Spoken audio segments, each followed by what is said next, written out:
Oke, assalamualaikum warahmatullahi wabarakatuh. Di video ini kakak akan menjelaskan tentang materi program linear ya. Program linear ini materi matematika peminatan kelas 11 ya. Jadi sebelum belajar di program linear ini, yang harus diingat sebagai materi prasyarat itu adalah tentang pertidaksamaan linear dua variabel. Ini sudah saya tuliskan di sini. Pertidaksamaan linear dua variabel, lalu pertidaksamaan linear dua variabel, lalu ada grafik fungsi linear ya. Nah, jadi itu yang akan kita pelajari dulu. Kalian harus ingat dulu apa itu persamaan linear dua variabel dan pertidaksamaan linear dua variabel. Kurang lebih caranya sama seperti yang sudah kita pelajari. Kalau nggak salah di les sebelumnya, saya lupa les keberapa, tapi kita sudah pernah belajar ini tentang grafik-grafik yang diarsir. Nanti saya akan cari itu di les keberapa dan linknya akan saya bagikan kembali supaya mengingat kembali ya. Jadi bentuk persamaan linear dua variabel atau pertidaksamaan linear dua variabel itu bentuknya kan seperti ini. Kalau pertidaksamaan pakai kurang dari, lebih dari gitu ya. Kalau persamaan pakai sama dengan. Nah, nanti model grafiknya seperti ini, seperti garis biasa ya. Jadi cara membuat grafiknya gimana? Kita udah pernah pelajari waktu itu. Kalau misal persamaan linearnya 2x tambah 3y sama dengan 5, berarti kita misalkan x-nya 0. Bukan misalkan sih, kalau titik potong terhadap sumbu x, titik potong terhadap sumbu y ya. Kalau titik potong terhadap sumbu y, berarti x-nya harus 0 ya. X-nya harus 0. X-nya 0 nih. Kita ganti x-nya dengan 0, diperoleh y-nya 5/3, maka titiknya 0,5/3 di sini. X-nya 0, y-nya 5/3. Kalau terhadap sumbu x, titik potong terhadap sumbu x, berarti y-nya yang 0. Dapat x-nya 5/2. Seperti itu. Jadi ini adalah garis grafik ya, gambar grafik untuk persamaan 2x tambah 3y sama dengan 5. Nah, bagaimana kalau 2x tambah 3y sama dengannya diganti lebih dari 5? Nah, caranya pun sama seperti ini, namun kita harus cari daerah diarsir ya. Jadi grafiknya pun sama demikian. Jadi di sini 5/3, lalu di sini sama seperti ini 5/2, bikin garis, cuma nanti garisnya putus-putus. Ya, kenapa garisnya putus-putus? Karena lebih darinya tidak ada sama dengan. Nah, itu harus diingat. Nah, setelah itu kita lihat yang diarsir, yang mana daerah diarsir. Karena kalau pertidaksamaan seperti ini, pertidaksamaan itu harus ada daerah diarsir. Kita harus lihat daerah penyelesaian. Kalau persamaan seperti ini saja, nggak usah diarsir gitu. Nah, kita titik uji, misal ambil titik uji 0,0 di sini ya, 0,0.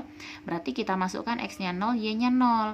Kalau kita masukkan x-nya 0, y-nya 0, berarti kan di sini hasilnya nanti 0. 0 lebih dari 5. Apakah benar 0 lebih dari 5? Salah ya, salah. Sehingga berarti daerah ini tidak terarsir, maka arsirannya adalah yang ini. Gitu ya. Nah, seperti itu kalau untuk pertidaksamaannya. Ya, jadi seperti itu kurang lebih. Nah, kalau untuk sistem bagaimana? Kalau untuk sistem kan ada persamaan linear dua variabel, ada pertidaksamaannya, ada sistem. Kalau sistem pertidaksamaan, maka ada lebih dari satu pertidaksamaan seperti ini. Nah, ini harus dibikin satu persatu, ya, dibikin satu persatu lalu digambar. Nah, ini dari pembuatan membuat x sama dengan 0, y sama dengan 0 untuk mencari titik pada sumbu x sumbu y, dapat nih 0,22,0 digambar seperti ini. Bikin lagi yang satunya 0,-2. Berarti di sini 0 ya, 0,-2. Min 2 berarti y-nya min 2 lah, ibaratnya di sini min 2. Ya, ini 0,-2. 4,0 berarti x-nya 4, di sini 4 ya.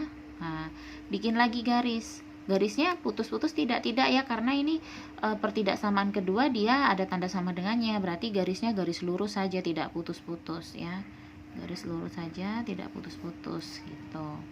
Nah, setelah itu baru kita lihat daerah diarsir ya, kita titik uji gitu kan.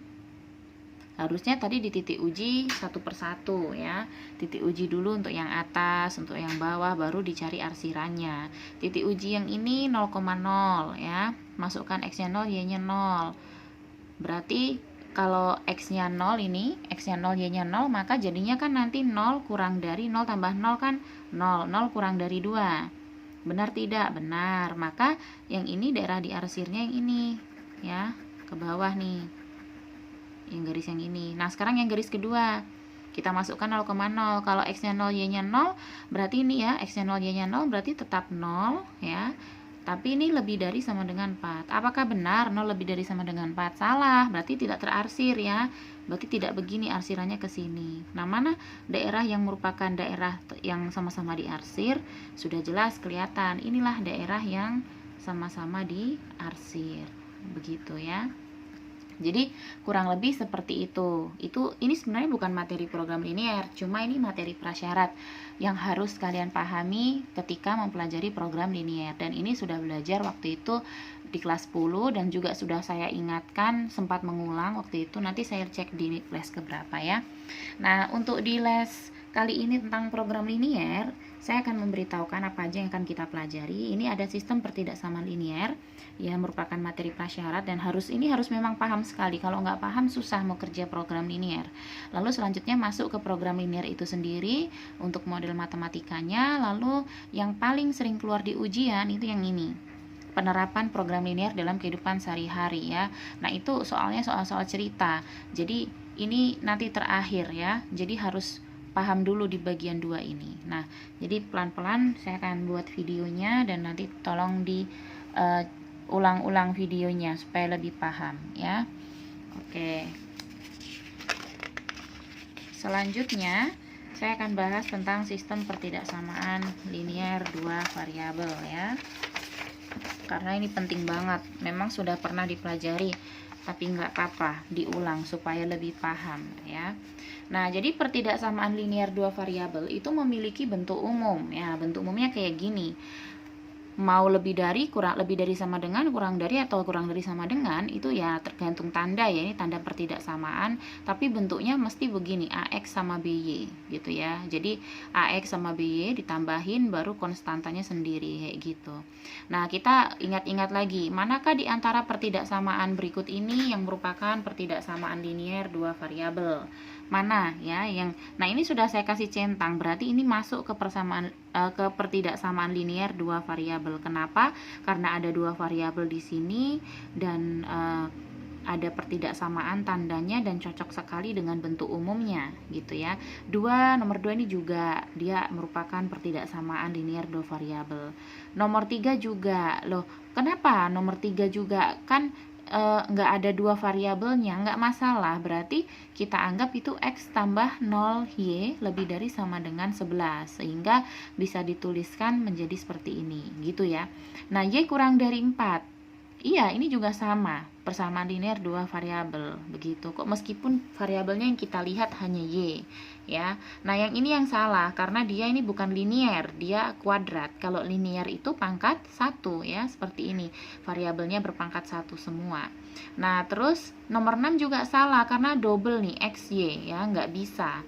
Lalu nomor 7. Nomor 7 nih gimana? Nah, kita cek dulu. Kita pindahkan aja 6Y menjadi min 6Y ya ke ruas kiri. Lalu 5-nya ini menjadi seperti ini. Oh, berarti ini juga persamaan linear 2 variabel gitu ya. Itu cara-cara kita mengingat kembali bentuk-bentuk pertidaksamaan linear 2 variabel. Nah, selanjutnya menentukan daerah himpunan penyelesaian atau DHP. DHP itu daerah himpunan penyelesaian dari pertidaksamaan linear 2 variabel. Gimana cara menentuin daerahnya? Nah, caranya ini ada contoh soal ya. Ini gambarnya belum diketahui ya. Ini jawabannya tuh gambar ini, tapi pura-pura aja belum diketahui ya. Jadi tentukan daerah himpunan penyelesaian pertidaksamaan ini. Nah, ini kan gampang, udah pernah belajar. Jadi yang pertama kita tentukan dulu titik potong terhadap sumbu X dan sumbu Y. Kalau titik potong terhadap sumbu X berarti nanti dia di sini titiknya, entah di mana, pokoknya di sumbu X-nya.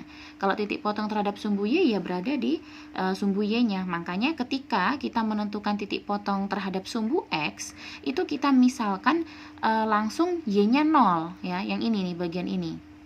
Bagian ini tuh titik potong terhadap sumbu X nih, Y-nya 0. Kalau ada sebuah titik di sumbu X, mesti Y-nya kan 0 kalau pas-pas di sumbu X. Ya, maka kita tinggal ganti aja Y-nya dengan 0 gitu kan, sehingga dapat X-nya 2. Kalau Y-nya diganti 0, ya. Kalau Y-nya diganti 0 dapat X-nya 2. Ya. Terus kalau X-nya diganti 0 dapat Y-nya 3, sehingga titiknya menjadi 0,3 dengan 2,0. Titik kan X, Y. Baru digambar. Nih, titiknya di sini dan di sini tarik garis. Garisnya putus-putus atau tidak? Tidak, karena ada sama dengan gitu. Yang hijau ini, garis hijau. Ya. Nah, setelah itu baru kita menentukan daerah yang diarsirnya atau daerah himpunan penyelesaiannya yang arsiran. Nah, pura-puranya belum tahu dulu yang biru ini arsiran ya. Nah, jadi kita ambil titik uji 0,0 nih, 0,0 di sini. Maka kita masukkan aja X-nya 0, Y-nya 0 ke bentuk pertidaksamaannya seperti ini, sehingga mendapatkan nilai 0 lebih dari sama dengan 6. Ini pernyataan yang salah. 0 itu bukan lebih dari sama dengan 6, tapi justru kurang dari. Maka kalau dia salah, titik 0,0 ini tidak merupakan titik daerah penyelesaian atau tidak ikut terarsir, maka arsirannya ke sana. Kalau ke sini ya salah, karena kan dia bilang ketika titiknya 0,0 salah nih pernyataannya, maka arsirannya ke sana. Daerah biru ini adalah daerah penyelesaiannya. Kurang lebih seperti itu, ini mengingatkan kembali, udah pernah belajar ya. Oke, nah selanjutnya, nah ini juga masih sama, masih tentang sistem pertidaksamaan linear ya, tapi ini sudah sistem. Artinya kalau tadi kan hanya pertidaksamaan, hanya satu pertidaksamaan. Kalau udah sistem dia modelnya kayak gini ya. Banyak banget ininya ya, tapi kita akan pelajari ini nanti lagi ya di video selanjutnya ya.